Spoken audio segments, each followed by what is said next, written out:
Paco and Bl- Yeah. Get some sleep.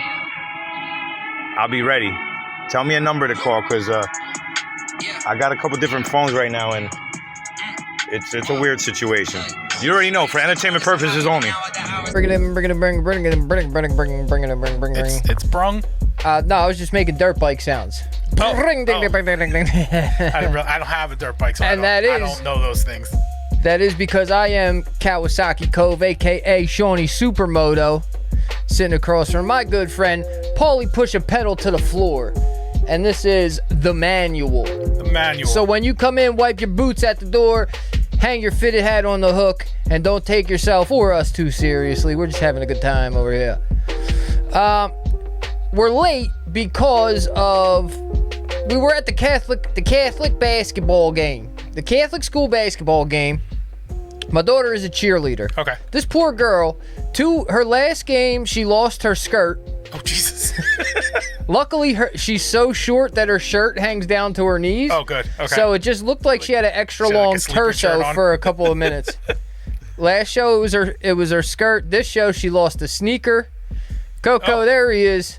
What's up, deuces? She's losing everything. Yeah, poor girl. She just can't. She's not built for, that kind of thing. But this was our last game. So let me tell you. So my wife texts me. I leave at halftime so I could be back here so we could do the show. Because you're thorough. I am. Also, that's the other thing. If you're waiting on KLX content, hang tough. It's coming in just a few minutes. If you're watching on the gig, go over to Thoro White Dude and subscribe to that channel because we're shifting over there. So my wife hits me up and she's like, the coach got thrown out of the game for flipping out on the ref.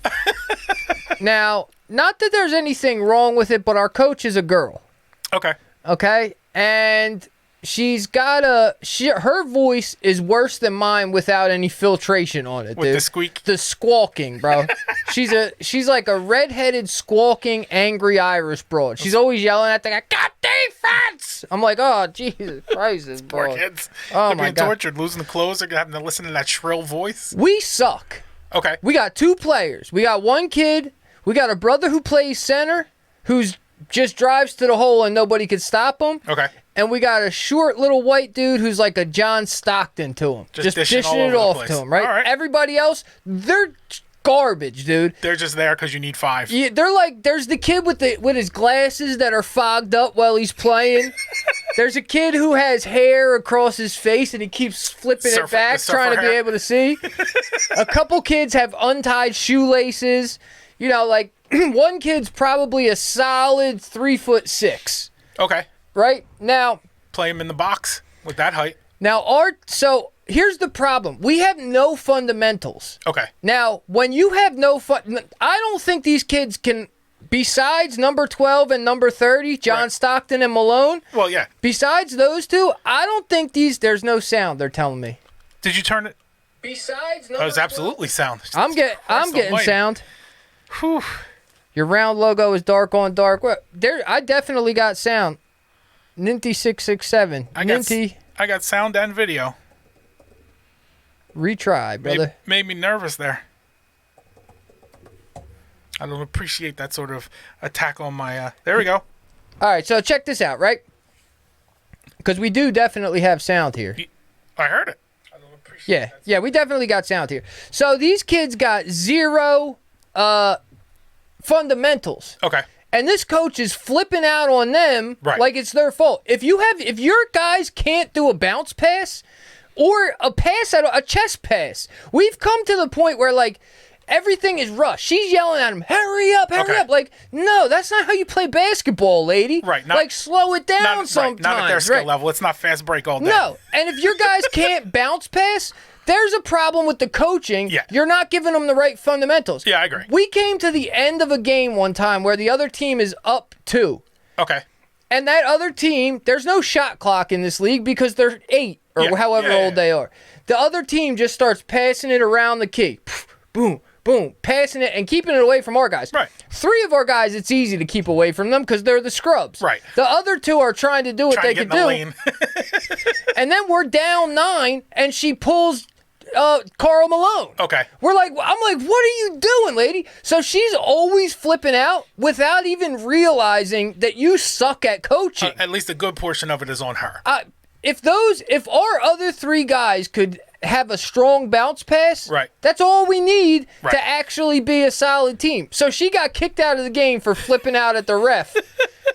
Which is ludicrous because, again, lady, it's your fault that we suck this bad. Yeah. We got the talent there. You don't need 5 great players. No. You need 2 solid players and a couple of guys who know how to dribble without getting a travel called on them. Right. At the point at which your boys can't even make a chest pass, that's the coach. That's the practice. I don't know. Do they get quality practice time? I don't know how it works. I'm telling you, I don't want anything else on my plate. Oh, no. Right? But I'm telling you that this is such a sad state. Like, it's such a sad performance that I have considered going to Sister coaching. Nancy, the principal of the school, and saying, hey, sister, maybe you need a new coach. I'm going to tell you what. I'm gonna give you some time because these kids could play and could win some games if you got this bird out of there.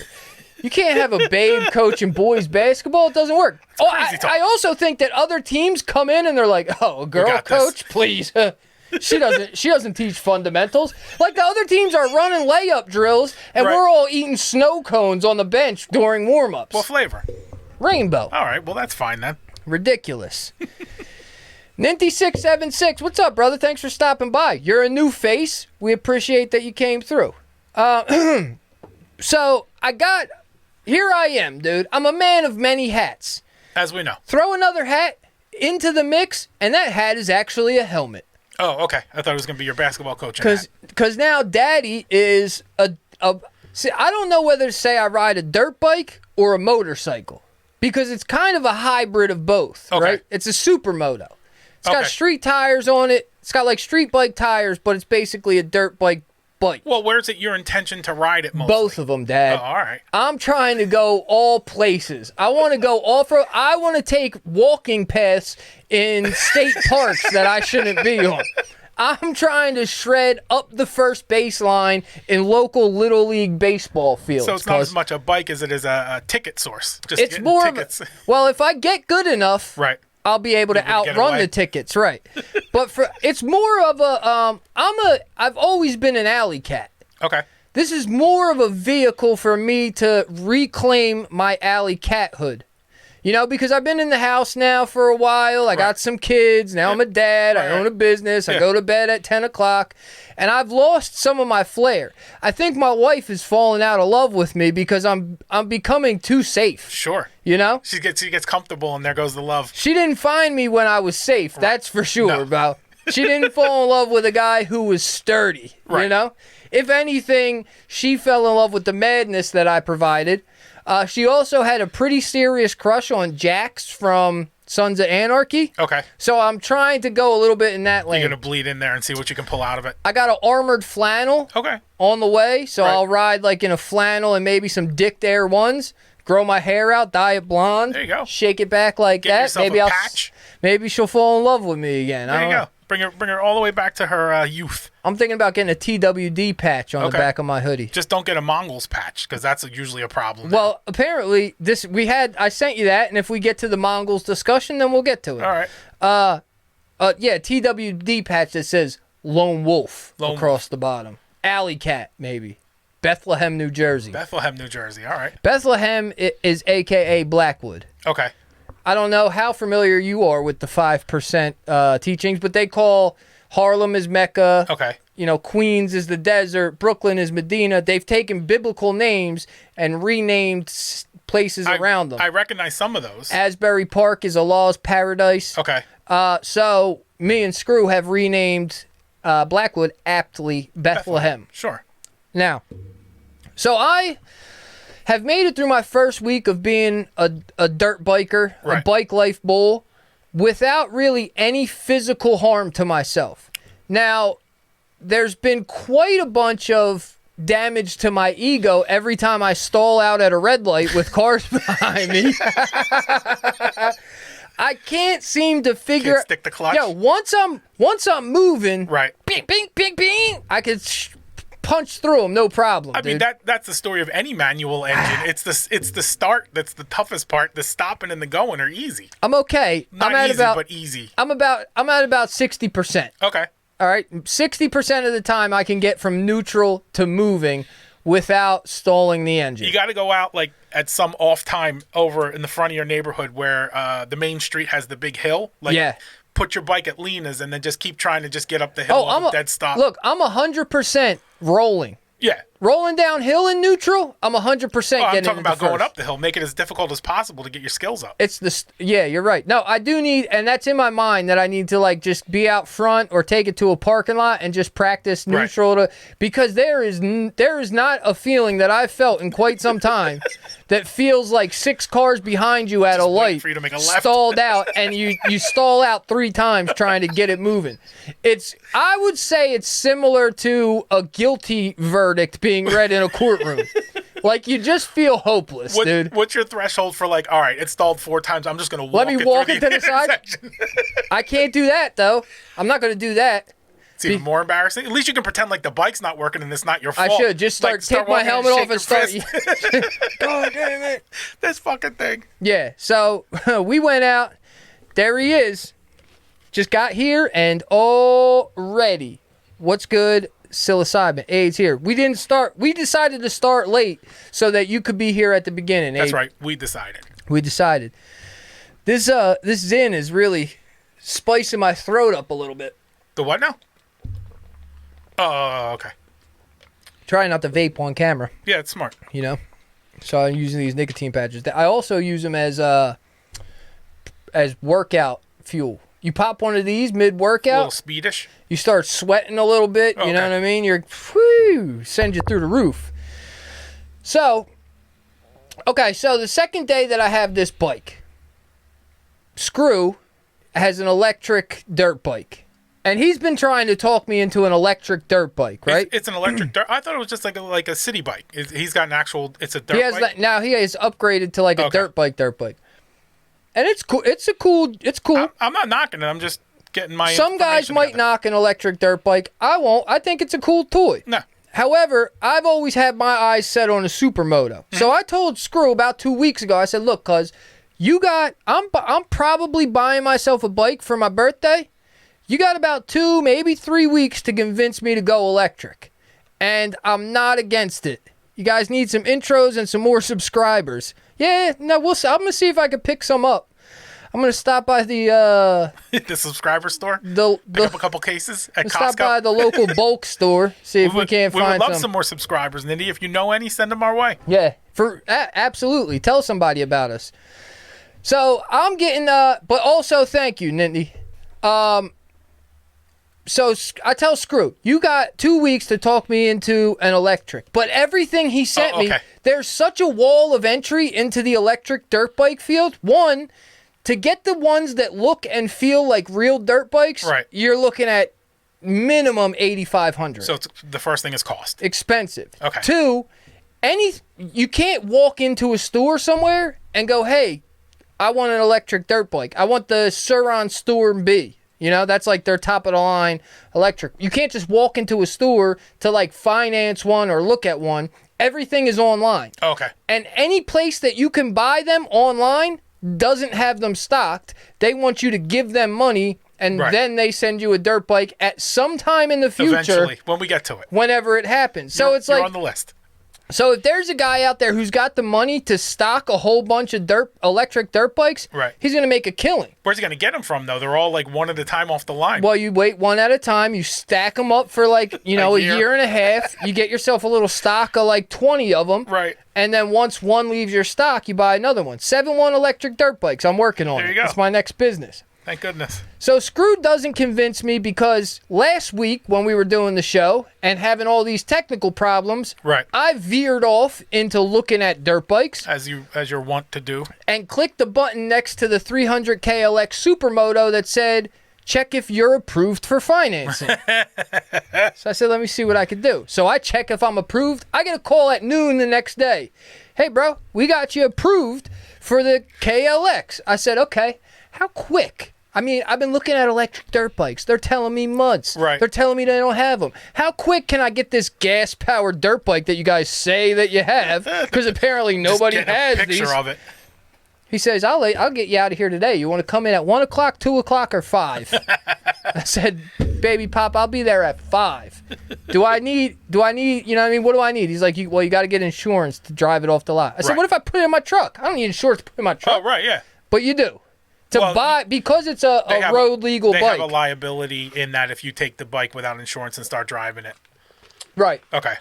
If you have a road legal bike, you need insurance to leave the lot with it, which, okay, whatever. Because you got to register it, right? So I'm working on the registration. Okay. They're getting it registered. Right. Got insurance, and I have a driver's license for cars. I don't know how much I care about a motorcycle license. I mean, really. There's things you don't say out loud on YouTube. Because here's the thing, right? Do. Let's say this, right? You stop me. My bike's legal. Right. I'm not doing anything wrong. Right. Unless you catch me driving up the first base line at a Little League field. Right. But I'm going to try on the and not walking be path. seen doing that. Yeah. Unless you catch me in the aisles of ShopRite driving a Supermoto through the dairy section. Cutting up the carpet in there.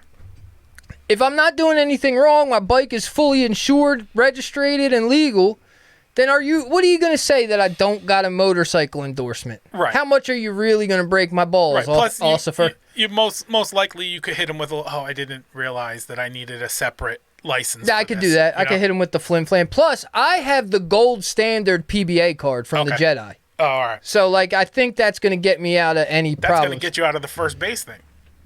Maybe one day I'll get a motorcycle endorsement. We'll see how it plays out. So, I'm getting all choked up from this thing. Because of the bike? Oh. No, because of the nicotine patch. It's like clogging my throat with. Because you're busy yelling at the basketball game the whole time. And I'm all jazzed up.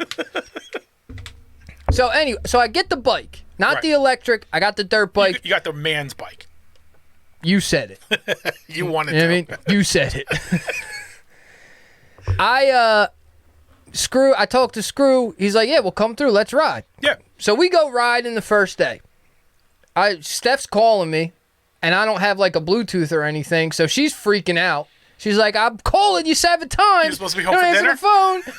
I'm like, sorry, babe, I don't hear it when I'm riding. I'll get something organized so that Right. I can hear calls coming in. Yeah. We're out. We're cruising, dude. We're on bike paths. We're cutting through construction sites. Okay. We're doing dirt bike stuff, bro. Yeah. Sounds like it. We're calling ourselves the Dooligans. The Dooligans. Dual 'Cause sport two of you- hooligans. Okay.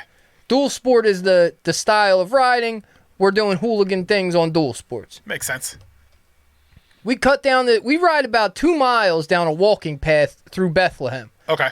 Come out in Grenlock. If anybody knows, I mean, if you don't know it, whatever. We came down 2 miles out. Right. And we're riding. I get in front and start leading, and don't follow too close behind me because I don't know what I'm doing on this thing. And Screw, I think, got a little too close behind me. I might have downshifted. Whatever happened, I slowed down quickly. Did you break his bad arm? He grabs brake and crashes out, right? Rolls. He's okay. It was just a couple bumps and bruises. All right. But his electric dirt bike has bicycle parts on it. So that Right. if he gets pulled over, he could be like, this is a So bicycle. just start pedaling away. Right. So he's got like a derailleur for gears on the other side that Right. does absolutely nothing. But it It's looks really just there for looks. So you can say, no, this is a bicycle. So it breaks, and we pull it off to the side of the road. Now we're trying to fix this thing. Screw doesn't have any tools with him. All I have is the tools that came in the little travel pack on my bike. Okay. That's like one little dinky wrench, a 2-sided screwdriver, and like maybe an Allen key or something. Okay. So we're trying to figure out how to get his chain off and reroute it through this derailleur. The derailleur's bent, and we're screwed, dude. Right. We're there for a good 45 minutes working on this at about 5 o'clock at night. And I'm starting to get frustrated because I'm like, let's just take some of the Velcro off of this bag or this patch or shit. I'll use a shoelace. Let's just tape it Tie together. it to the frame. Let's just get home. Right. And then we can start figuring out how to fix it. But Right. Screw's focused. Yeah. Laser focused, I bro. understand. I respect the laser focus that he had. And he's like, kind of just ignoring me. Right. And I'm thinking to myself, well, cuz it's getting dark. I don't want to ride home on my first day on this bike in the dark by myself. Right. Ron Jaworski's going to shake a fist off my golf course with those bikes. Oh, I'm going to be all on Valley Brook, cuz. Don't get it twisted. I'm going to be all on Joel's golf course. Also, I'm going to the daddy-daughter dance at Joel's golf course very soon. Oh, very nice. So we're on 45 minutes. We're working on this thing. Sweat. There's sweat and grease just combining in a pile below us as we work on the bicycle. Couple of men working on their bikes. We can't get it. Right. Here comes two guys pulling up. One's on just a chopper with saddlebags and chrome everywhere and big ape hanger bars, and the other dude's on a real dirt bike, a 400 DRZ that's sitting up this high off the ground. Okay. So now you've already eliminated all of my masculinity just by pulling up on these bikes, dude. You outdid Screws because you showed up on a Harley with saddlebags, right? And you outdid me because you added 100 cc's to your bike, and now here I am, new guy, just a little kid in Grenlock, little boy trying to fix his bicycle. So these guys are like, "You guys all right?" We're like, "Nah, not so not much. really." So they're like, "All right, well, let's see what's going on." They hop off, and they're like guys our age. They're like, well, they start talking to us. So we all everybody's got hands on it at some point. We're shifting, somebody's holding the light, two guys are trying to fix it. An hour and a half goes by. I'm looking at these guys like, why don't you just leave and finish your ride? What the hell are you doing here? Like this long. The guy looks at me and goes, he's like, I'm not getting beat by this thing. Now I'm pissed off. Right. I said, you're my kind of guy. I like that. I completely understand that mentality. Yeah. Like, he didn't set out to fix anything today, but now that the project has started, now that the problem's we there, got to see it through to the end. So finally, the sun has went down. Right. We crashed at about 5. It's now about 6:45. Okay. We get this thing chained up how it's supposed to be. Rideable home, and the chain doesn't have to be addressed anymore because now it's fixed how it's supposed to be. Right. So we're like, all right, cool. Thanks, fellas, whatever. Screw gets the guy's Instagram, and I overhear it, right? And I'm like, we're talking and fixing, guys from Gloucester City. He looks like he's from Gloucester City. Irish redhead kid with tats all up and down him, scruffy beard, grease under his fingernails. This is a man's man. Ammo. Yeah. Yeah. I'm surprised he didn't have a patch on the back of his vest. You know what I mean? Like, I wouldn't be surprised if he was like, oh, no. We ride with the boys, right? Because Gloucester City is run by the boys out there. We won't put their names out because I got too much respect for them. They also live down the street over here. Sure. And I don't want no problems with them. I'm trying to ride on these streets, guys. All right. I'm not putting no flags on my bike. I'm just trying to. I just want to be a dirt bike kid. Right. So, kid's Instagram. I overhear it. And later, I'm at home. I come home. I'm like, babe, that was a nightmare. I'm sorry. My first day out on the bike, right. I disappear for hours, right? And she doesn't know what's happening. All she knows is you bought a motorbike and disappeared. And now I disappeared. Instantly, you're dead. There's no two ways about it. You're dead in the ditch. I come in, dude. I got a grease glove on. You know what I mean? Like, I'm just greased up all the way up my wrists. I'm like, this was a nightmare, dude. This is with this, that, and the third. And then I had to drive. Home by myself. That's the worst part. It's cold, dark, right? And I'm first day by myself riding up a busy road. There's not one aspect of this that you're not ill prepared for. Not at all. I make it though, right? I make it home safe. I'm good. As a little later on, I eat some dinner. I get the grease off my hands. I'm like, oh, let me see what this guy. Maybe he's got some motorcycle shit on his Instagram. Let me follow this dude on Instagram. The guys who helped you out. Yeah. Okay. So I'm thinking that I'm going to see motorcycle content, maybe some welding, something like that. Some manly stuff. Yeah, maybe he's like... He's a woodworker. Yeah, maybe he's a cabinet maker or something like that. Maybe he's I thought iron worker. Okay. He had a real iron worker vibe to him. IBW. Guy has a pride flag blazed across the top of his page and pictures of him in a bikini bathing suit. Well, there you go. And I'm like, how about that? Breaking stereotypes. You can't read a book by its cover. That's for damn sure. Not these days. That was the last thing I was expecting to see on that Instagram page. But I love him even more because he's a man who acts like a man, right? He's who he is. I don't like you being soft. No. I don't care who you kiss, but I don't like softness. Right. There's a difference. There's definitely a difference. Yeah.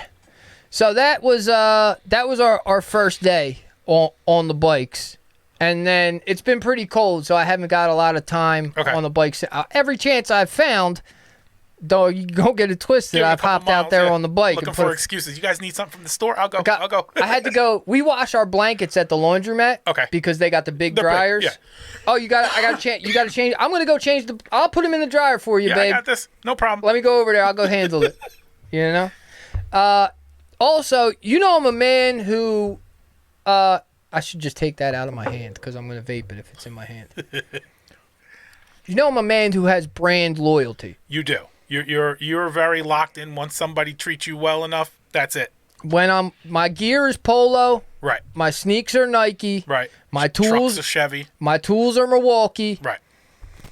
Now I have to find my brand for motorcycle gear. For the gear. Yeah. Are you a Kawasaki guy now? And I really don't know if I have a choice. Okay. I didn't become a Chevy guy by choice. Okay. I was a Chevy guy.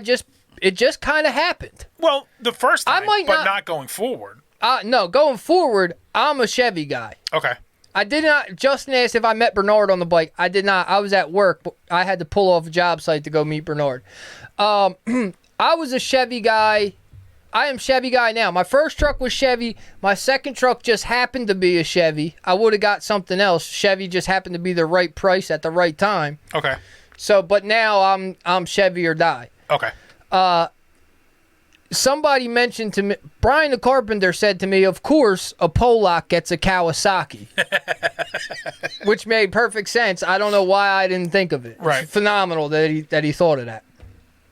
So now I have to find my brand of motorcycle gear. Justin's telling me Fox. Fox is not bad. I think I'm a Troy Lee Designs guy. TLD. Okay. I'm either a Troy Lee Designs guy or maybe an Answer guy. So you're turning your back on Ralph for this? Ralph doesn't make motorcycle gear. Agree to disagree. I'll tell you this. My riding boots are Polo. Okay. All right. Now, I'm also not going to spend $500, and that's probably it's probably way more than that to get a Ralph motorcycle jacket. I think we're talking $1,200. Now, are you loyal or aren't you? Listen, and $1,200 for a jacket that is probably going to wind up torn up. I don't know, Ralph. I'll play that $1,200 and keep the jacket fresh. You got to have a little faith in your riding skills. I don't. Okay. Fair enough. I know where I stand on the totem pole of BikeLife. If I was at a BikeLife ride out, right, I'm in the back, dude. Just keep everybody Go else to the back, buddy. You know what I mean? You trail behind us about a block and a half and then catch up, when we get there. Because my bike is not my bike is a dual sport. Okay. Dual sports are my helmet is a Bell MX-9. It's a pretty sick helmet, actually. I got it for 50% off what it actually costs. But a dual sport is kind of like if like a Charger or a Challenger or like a Hellcat.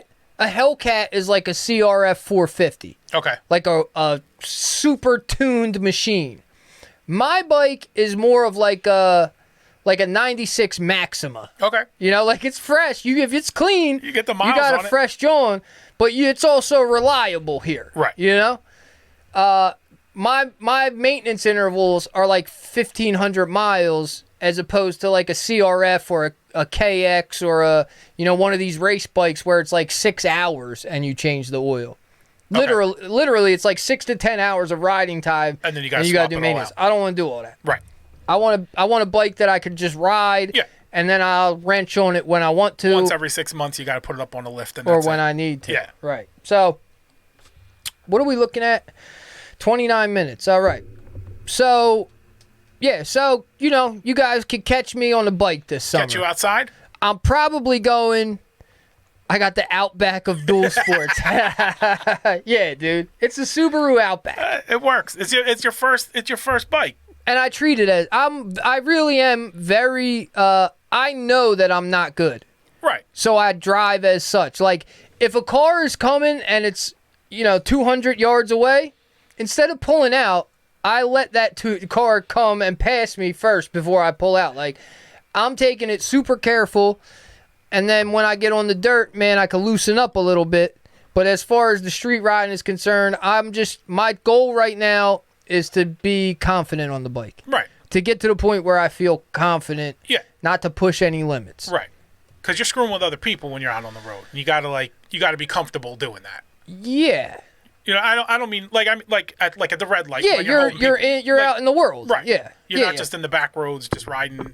Right. But the things that I look forward to more are riding to trails and cutting through some trails, or I can't wait till I'm slicing through the fog of the Georgia swamps this summer, dude. You gonna drive it down there? Or how No. I'll put it on. I'm gonna put it on the back of the truck, or by one of them trailers that's like it goes into the hitch and it's just made for one dirt bike. Okay. Bring one of those down to Georgia and just I'll be out there listening to country music.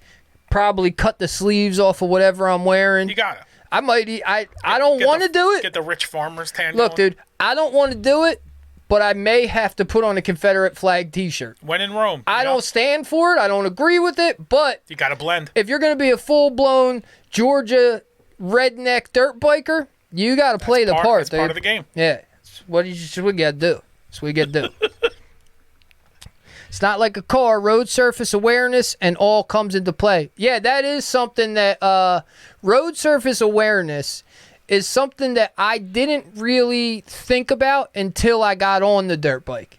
Okay. Like, now that I'm on the bike, I'm like, Right. oh, I have to, like, look at, I need to pay attention to cars. I'm paying attention to what I'm doing with shifting and what what my RPMs are at. And I also have to be looking ahead to see, like, is there a big old pothole that I'm about to jump face first into? That, and I'm assuming, like, loose gravel and stuff like that That affects too. you more than a car. Same thing. Right? So you got to watch for, am I on tarmac? Am I on something slipperier? Am I on a patch of sand? All that kind of nonsense. Yeah. Justin, you better watch your mouth, dude. I hang in any circle. You put me in any circle, and I thrive, dude. I will thrive on being a Yankee in a circle full of country boys riding a dual sport, driving a Subaru Outback, and I'll still do fine. You son of a bitch. Kick him out. Coco, get him out of here. You're banned. You got the ban hammer, 5 days. Where was I going? Down to Georgia, apparently. Oh, yeah, you know that. So, yeah, I look forward more to riding trails and stuff. But it's, I'm having a good time, dude. I'm a BikeLife guy now, dude. You better believe it. Yeah. I'm afraid we're not going to be able to have the show because you're just going to come in all taped up like a mummy from breaking stuff. Don't mention it. Okay. Listen, I'm careful. I'm a careful guy. You seem like it. You seem conscious. Here's the thing. If I'm not dead yet, You're never going to die. I'm probably invincible. I feel the same way. I should be dead 6 times over. Feel the same way. At least. And so the fact that I'm still living is not only a miracle, but a testament to the universe wanting me to strive, survive, and thrive. That's the beauty of this podcast. Between the two of us, we have forever to get it going. I don't think we'll ever die, dude. We'll still be sitting in this friggin' attic in 3023. Right. Whoever owns the house, it doesn't matter. Now, how many lives you got, Cove? All of them. I got 9+, dude. I'll say 7. All right. Yeah, you're right. All of them, dude. Yeah. I got mad 1-ups. I'm collecting. Mushrooms in your green mushrooms in your pocket. Exactly, dude. I'm catching a 1-up at least every week, dude. So, as we're talking about all my lives and times I should have died. We all know, if you're familiar, and I know most of the gentlemen who are in the chat are, if you're watching on the replay, maybe you're not. I know, also, our boy Ninty. Nint, we got to think of a way to shorten it up. Nint, 676. Our boy 676, who's new to the chat and hanging out, and we're glad to have him. Absolutely. May not be aware, but I did quite a tour through the justice system. Yes. in a lot of our older episodes, I've introduced you to characters such as JP the AK. Right. Gentlemen like Dink or No Skills. Yeah. Gentlemen like Dink. I don't know which one was that. Who was that? Dink was a Fruittown Brim who was closely associated with the correlation of us creating TWD. Okay. We got the okay from the Brims. Right. To create TWD. Guys like Machine Gun Funk. MGF. Yeah, also quite a character. In all of my travels, there's one that sticks out and forever holds a place in my heart. And every once in a while, I forget about him. And then I think about him, and it brings a chuckle to me. Okay, that's a good sign. So we have an associate of mine, Double J, we'll call him. All right. Who now, Double J used to be a famous graph writer in Jersey. Okay. South Jersey has 3 famous graph writers every 5 years. In a 5-year stretch, you get 3 guys who get up so much that they get South Jersey fame. Okay. Right now, it's Manic and Pines. Before Manic and Pines, it was a dude named Nave. And before Nave, it was Castor and Amos. And Amos is actually Double J. Double J went from a drugged-out graffiti superstar to now he's a real estate mogul. That makes sense. And a biker. He rides he's got a bunch of bikes. Been traveling the land all this time. You might as well put it to good use. So one time when me and Double J were together, every once in a while I hit him up and I go, you remember this guy? We're staying in a program, and Double J stays in this room. I'm staying in this room by myself. Both of us have other bunks, but we just happen to be by ourselves at this point. You sharing a wall or just... Yeah. Here comes a new guy into the building. And this dude he was rode hard and put away wet, right? He's got long, bright red, stringy, wavy, greasy hair. He's got these glasses that seem to always be kind of cocked to the side. Okay. Right? Fogged up. He might drool a little bit out the left side of his mouth on most days.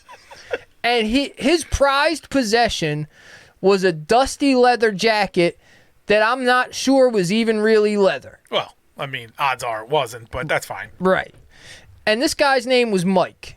However, so Mike, Mike comes in. They put Mike in my room. I'm like, you guys got to be friggin' kidding me. Right. So as we're talking to Mike, you got to picture this guy, right? This guy, Mike. This tall, gangly, greasy, pale-skinned, just drunkard, right? Yeah. Just a drinking man, dude. Told us that he just sat in his house and drank from morning till noon, went to sleep, then did it again the next day. You don't get to be your roommate during this period of time without being up to something. No. But not even a bar guy. Just a guy who sat on his couch drinking, and his complexion proved it. This guy, when he introduces himself, he goes, hey, man, what's up? I'm like, hey, what's up, brother? I'm Sean. He's like, yeah, I'm Mike. But all my friends call me Razor. Oh. But Razor was so far from the nickname that this guy deserved that it was just so legendary that in his head, he created a world where people called him Razor. Right. And because he created that world, we called him Razor. What other choice you have? I would love to find out where Razor is now and what Razor is doing, dude. Check the obituaries? No. Off the air, do you know his real name? No. Okay. I think he was. I could be wrong, but I think he also claimed to be a prospect with the boys. Oh, okay. I don't think that was true. But he claimed it. I can't imagine the boys looking at this guy and going, "Yeah, we want you to wear our patch." Right. You know, friggin' Razor. He was one of the most. Just the story, appearance and character, like awkwardness and. The story of what he is and what he thought he was is maybe one of the most hilarious ones in my entire journey through the system because there's a lot. Yeah, there's a lot of guys who think they're something other than they are. I don't think that you met Razor. This was a different spot that we were at. I wish you would have met Razor because you would have got a hell of a kick out of Razor. Somebody else would have seen him and been able to tell me. You know what's a funny word for taking a smash? Oh, okay. Cooking up a butt sausage. I'm not familiar with that one, but I'll add it to the We made it I'll up add it to today, the dude. routine. You know what I mean? Like, yo, I'm gonna go drop a butt sausage off. I thought it was pretty hilarious. Sounds dude. painful. Cooking up a butt sausage. I want to talk about something, dude. Let's bring it down a little bit. Take it serious for a minute. You gotta understand you as yourself, not particularly you, but also you, Right. Payday, Sure. and all you gentlemen watching and whoever may watch afterwards, that you are a G, and you need to act as such. But don't go trying to be some kind of super G, Right. because then you'll go out of business. I think part of being was that like a You got it? that was good. All right. That was good work. Now, that's all. Condense that into this. Let's put it over there now. All right. That wound up with butt sausage in my head today, and Yeah, I had to share it somewhere. Totally makes sense. Yeah.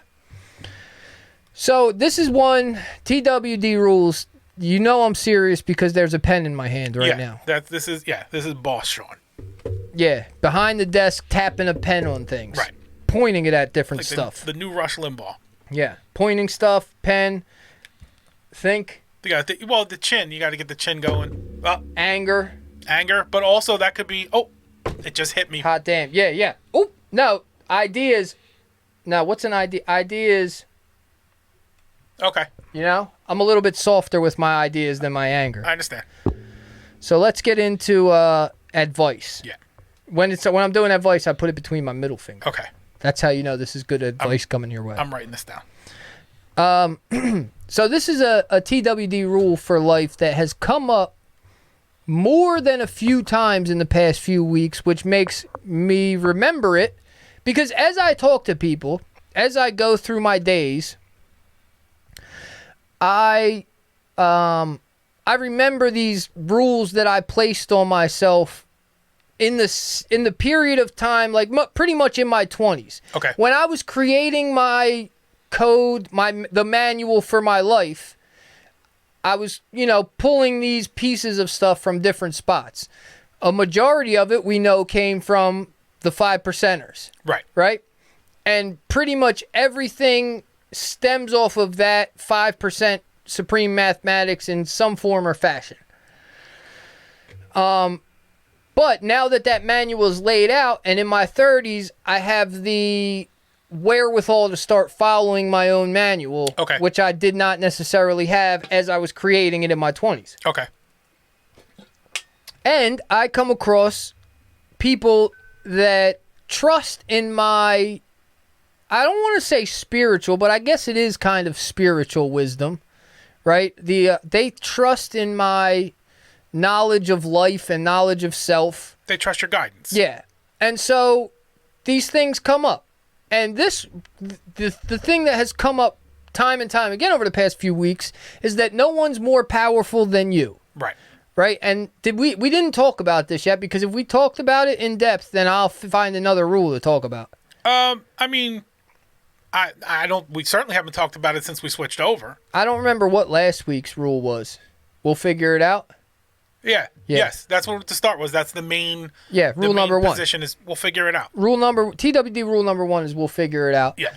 You guys should have that marked in your notebooks from last week. Right. There's going to be a quiz. Come on. This is not necessarily rule number two, but put it down in the middle of the page somewhere and don't number it yet. We'll figure out where it falls. These don't have an order. They're all number one. Okay. I like it. I'm with it. No one's more powerful than you. Now, I've been dealing with a certain cousin letter. We'll leave the letter out. Could be any one of the 26. Could be cousin B. Could be cousin C. Somewhere in there. It's not cousin Balk. Right. It's cousin letter just one something. letter, yeah. And cousin letter has been, over the past few months, he's been dealing with some shit in his life. Okay.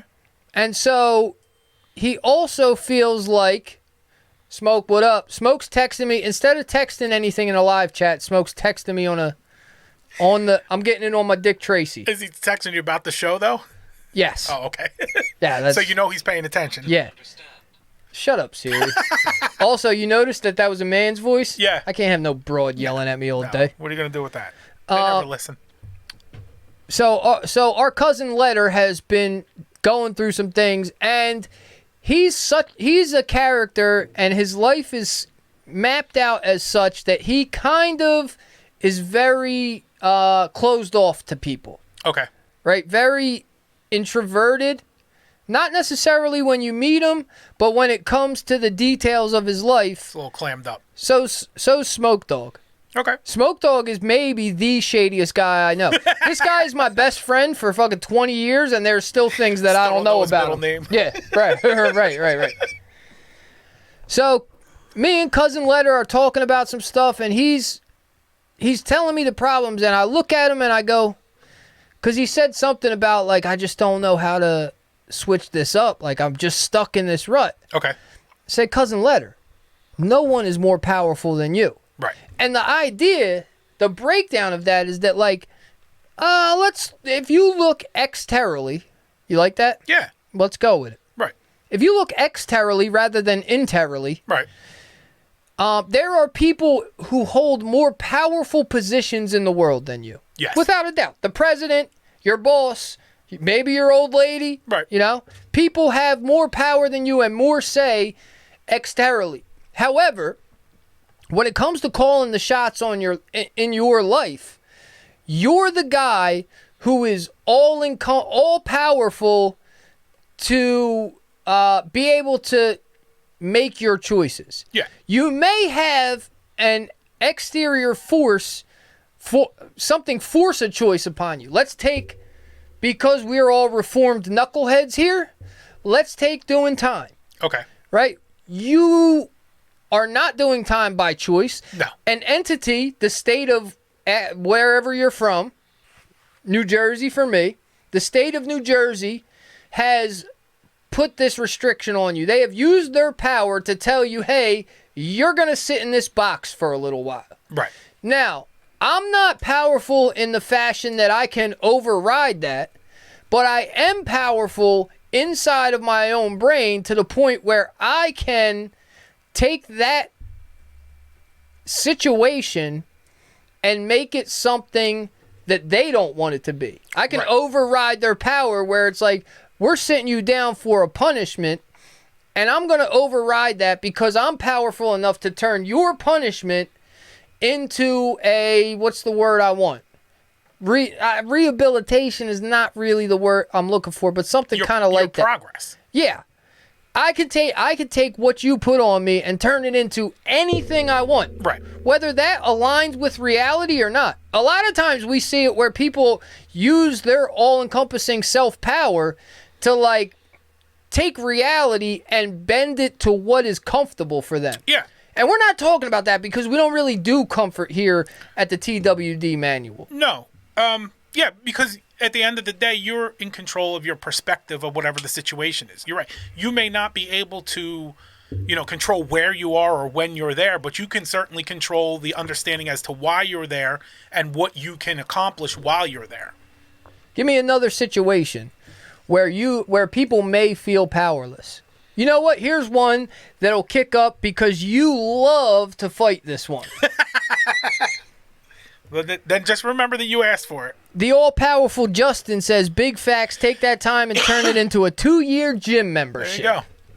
You got Planet Fitness.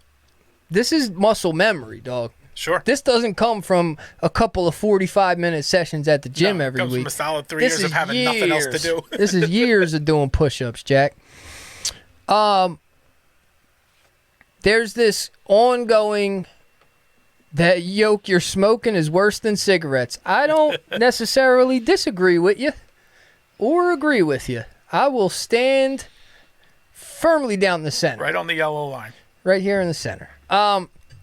So you love to tell me that there are people who are addicted to drugs who have no choice but being addicted to drugs. And the idea of the 12-step programs is your first move is to come in and say, I'm powerless. Right.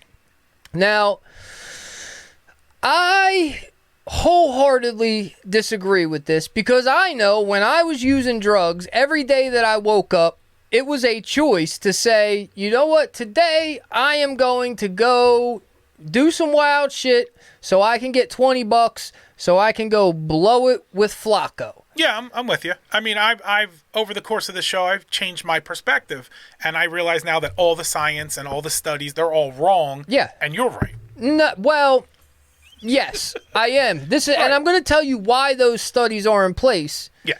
One, you can't trust a drug addict to tell you the truth.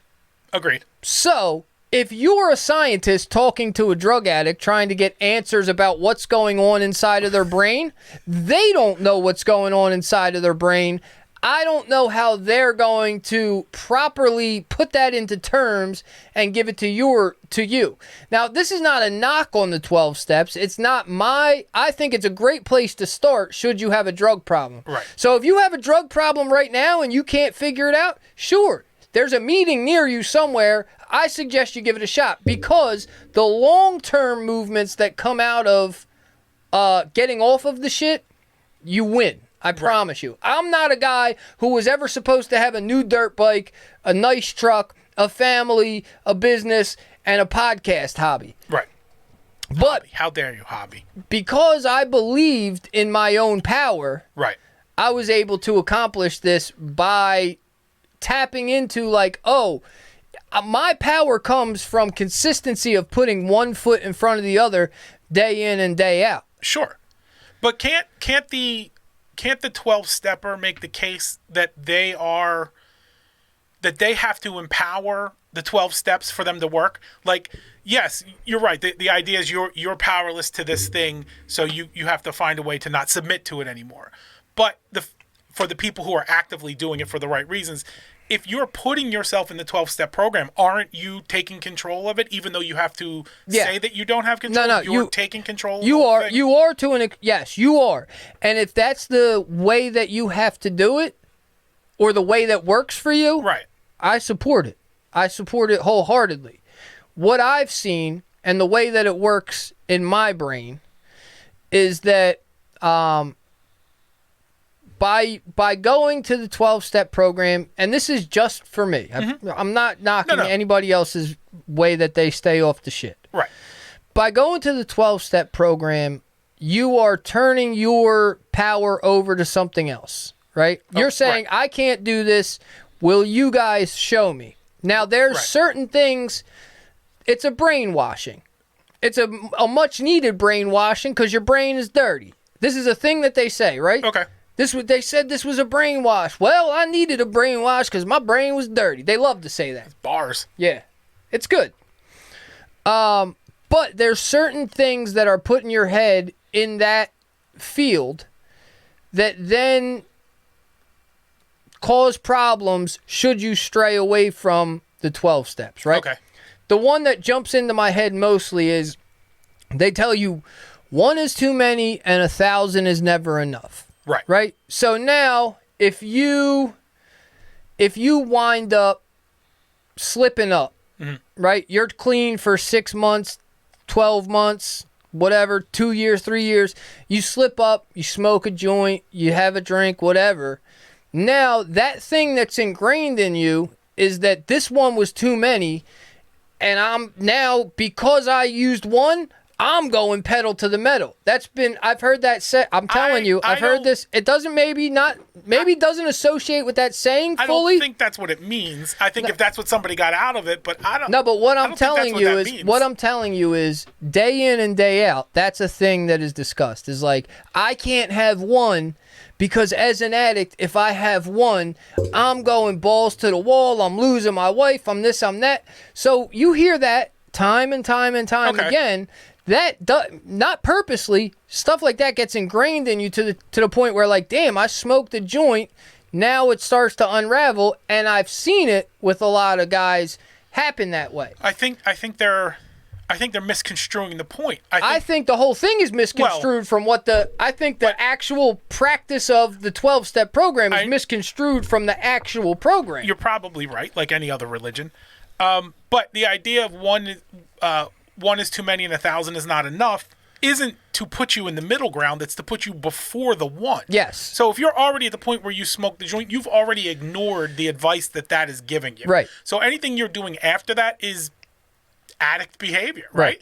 Oh, I'm in now. I might as well go all the way in. But that's got nothing to do with that sentence. That sentence is you should never even get to the one, because once you get to the one, you're going down a fast hill. And that idea of I smoked one, I might as well go all in being addict behavior. The problem with that is that if you're identifying as an addict still 5 years after you got off the shit, now you're giving yourself a bumper. Oh, well, I'm an addict. Of course I did that. Of course I went from smoking one joint to eating pills and sniffing blow for 3 weeks straight because I'm an addict. It's not me. I'm not once I do one, I'm powerless. I don't have power over this, and that's not the reality. You see my drug use and drinking. Right. There's been a few times since we've started the podcast where I've said to you, like, I think I'm drinking too much. Yeah. And that was just once a week, every week for X amount of months, right? And it was, no one's more powerful than me. Right. I'm drinking too much. I have the power to change this decision and stop drinking so much. And when was the last time we had a drink? When we were sitting on the podcast. You know what I'm saying? Sure. But now, to sort of the counter to that while we're talking about this, you made that decision when you were of sound mind, right? If we were here on a Friday night and you were 4 rum chadas in, started wondering if you were drinking too much, there's a good... That's as much of a good chance that you would continue drinking.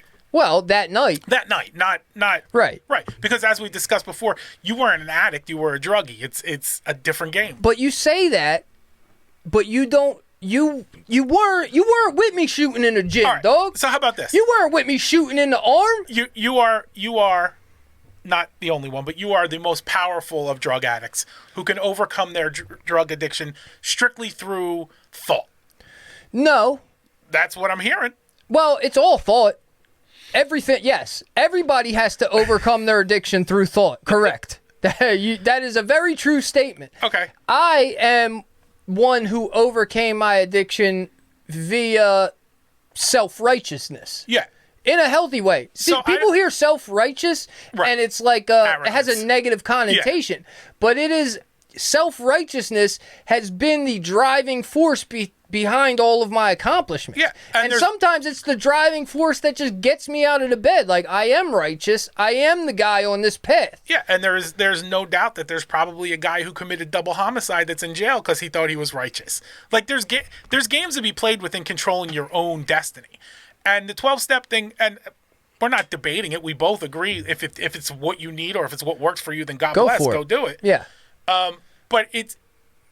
What I'm trying to say... The 12-step isn't about mentally beating it. It's about beating it through routines. Yeah. Right? You beat it by saying, all right, I'm going to put this aside. I have more important things to focus on in my life. I have people that need me. So I'm going to ignore that this stuff exists as best I can because I need to be functioning and fully able to help out where I'm supposed to be. Yeah. Some people can't get to that mindset, but if I can get them every day, okay, at 8:30 I do this, at 10:30 I do this, at 1 o'clock I do this, and they just go through this routine until they kind of almost forget why they're doing the routine, that can be effective as well. Yeah. You know what's even more effective? Just stopping. Tuning into the TWD manual and picking up one of these rules every week and beginning to implement them in your life. I promise you, if you get 36 episodes deep of the manual, take each of those rules that are mapped out for you, apply all of them, you'll get to the thing that you want. What is that thing you want? I don't know. In the chat, tell me what you want. I'll tell you if it's realistic. Now, obviously, I might get to $1 million one day. Okay. I thought you meant listeners. I would like $1 million. Okay. It's in big money, not $1 million, but big money is in front of me. Yeah. And I refuse to believe anything other than the fact that at some point I'm going to be making big, comfortable money without swinging a hammer. You got to envision it. I envision it. Yeah. And everything thus far I've envisioned has become true, whether it came in my time or universal time. Or its time. But it's all came because Always came on I've time. always kept that thing loosely in front of me, knowing that one foot in front of the other one, no one is more powerful than me when it comes to my life. And so as long as I keep using that power to put one foot in front of the other one, we're going to get to a dirt bike. Now that I got a dirt bike, I got a truck, I don't have anything else to get. I'm going back to sniffing cocaine, dude. Thank goodness. I'm going to throw it all away now. Finally, we can have fun shows again. Let's get out of here. We'll get a couple of jars of PCP, sprinkle a little powder on top, and see what the night holds, Jack. Let's go. That is your weekly episode of The Manual. We appreciate you guys stopping by. Look, please, please, please go over to Thoro White Dude and subscribe to us over there. We're trying to build it up because we think we messed up in the beginning with some things on the gig and we're not getting the traction we should. So we're trying to start it again and do it the right way over at the Thoro White Dude. I need that money without swinging a hammer. 676, you'll get it. Victor Coco, you need a job with Fox Sportsnet. It's coming to you. Psilocybin Riding, you need, as far as I know, an X Games Silver. I think it's coming your way. And Justin Malatessa, you need to watch your goddamn mouth when you're talking to me. This is The Manual. We'll see you guys next week.